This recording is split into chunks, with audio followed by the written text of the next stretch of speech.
In the early days of 2025, I hit my financial breaking point. I had just gotten off a call with a collections agency that left me shaken. I was tired of juggling payments, dodging calls, and pretending everything was fine. When I finally sat down and added up all my debt, multiple credit cards, a personal loan, a lingering medical bill, the total came to $20,000. That number was suffocating.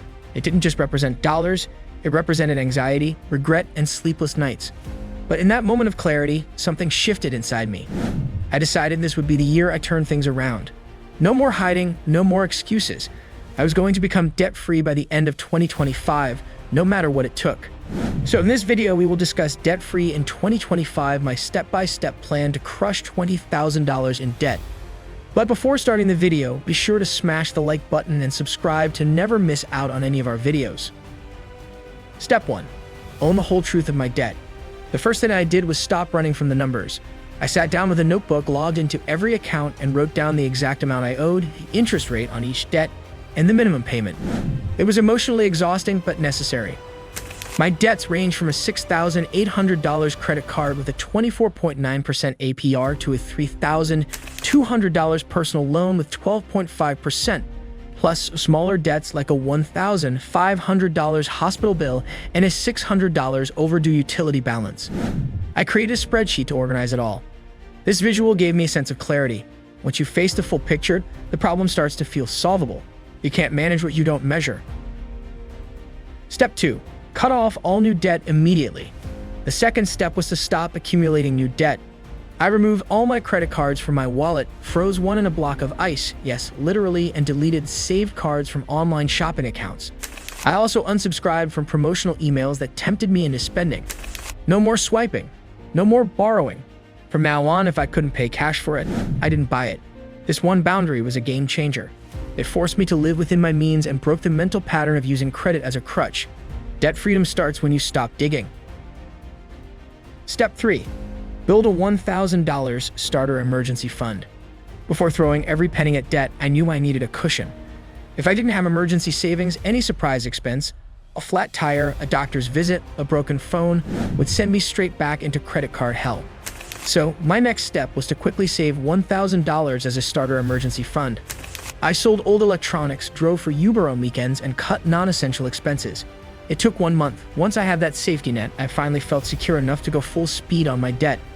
This buffer was my shield. It protected me from panic spending. Step 4. Choose a debt repayment strategy that made sense. There are 2 main debt payoff strategies, snowball and avalanche. The snowball method pays off the smallest balances first to build motivation. The avalanche method pays off the highest interest debts first to save the most money. I chose the avalanche method because my highest interest credit card was costing me nearly $150 per month in interest alone. I made minimum payments on all debts and threw every extra dollar toward the highest interest one first. It felt slow at first, but after I paid off that first big credit card, I gained momentum and freed up cash to tackle the rest even faster. Step 5. Trim every expense without losing my sanity. Next, I took a hard look at my monthly expenses. I printed my last 3 bank statements and highlighted every non-essential purchase. I was shocked. Hundreds of dollars had gone toward takeout, subscriptions I never used, convenience items, and impulse purchases. I made the following changes. Switched to a prepaid phone plan, saving $45 per month. Canceled 4 streaming services, saving $50 per month. Brewed my own coffee, saving $80 per month. Cut back on dining out, saving $200 per month. Switched car insurance providers, saving $60 per month. All in all, I reduced my monthly expenses by over $500 without feeling deprived. That $500 became my monthly debt weapon. Budgeting isn't about restriction, it's about intentional spending. Step 6. Find ways to increase my income. While cutting expenses helped, I knew I needed to bring in more cash. I started by offering freelance services on platforms like Fiverr and Upwork. I did content writing, resume editing, and basic graphic design. I also worked weekend shifts at a local coffee shop and occasionally delivered food with DoorDash. I didn't wait for a raise or a miracle. I created multiple streams of income. My side hustles brought in an extra $700 to $1,200 per month, all of which went toward debt. That additional income accelerated everything. It turned a 3-year plan into a 1-year sprint. You don't need to work 100 hours a week, but a few focused hours can change your financial life. Step 7. negotiate and reduce interest rates. One overlooked but powerful move I made was negotiating with creditors. I called two of my credit card companies and politely asked for a lower APR.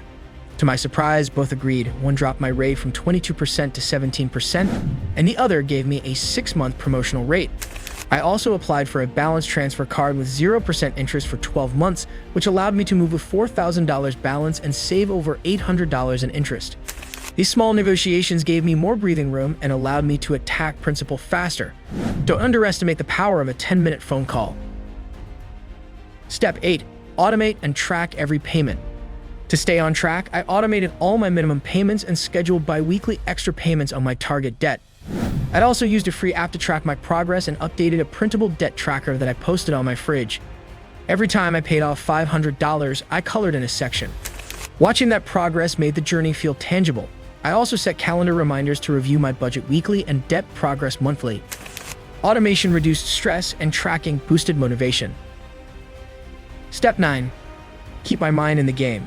One of the biggest challenges wasn't financial, it was emotional. There were days I wanted to give up, days where I felt behind, broke, and hopeless. What got me through was shifting my mindset. I replaced the word sacrifice with strategy. I reminded myself that I wasn't giving up things, I was buying back my future. I followed debt-free communities on Reddit and Instagram, listened to motivational podcasts during my commute, and celebrated every small win. I also created a vision board that reminded me what life would look like once I was debt-free. Peace, freedom, sleep. That image kept me moving when motivation ran low. Step 10. Celebrate wins without sabotaging progress. When I paid off my first credit card, I didn't splurge. I treated myself to a $10 fancy coffee and a walk in the park. When I paid off my personal loan, I had a movie night with friends at home. I found ways to celebrate progress without destroying my momentum. And when I made my final debt payment in November 2025, I cried. I wasn't just free, I was reborn. For the first time in years, every dollar I earned belonged to me. I used that freedom to build a better financial future. I created an emergency fund of $5,000, started investing in low-cost index funds, and began saving for a home down payment. What I learned after paying off $20,000 in 1 year. This journey taught me so much more than how to budget. I learned that financial transformation begins with belief. I didn't wait until I had a better job or more stability. I got serious with what I had. I discovered that discipline beats motivation every time. I realized that habits matter more than hacks. And most of all, I saw that debt freedom isn't just about money. It's about confidence, dignity, and peace of mind. Thank you, guys, for watching. If you want more videos like this, make sure to like the video and hit the subscribe button, and we'll see you in the next video.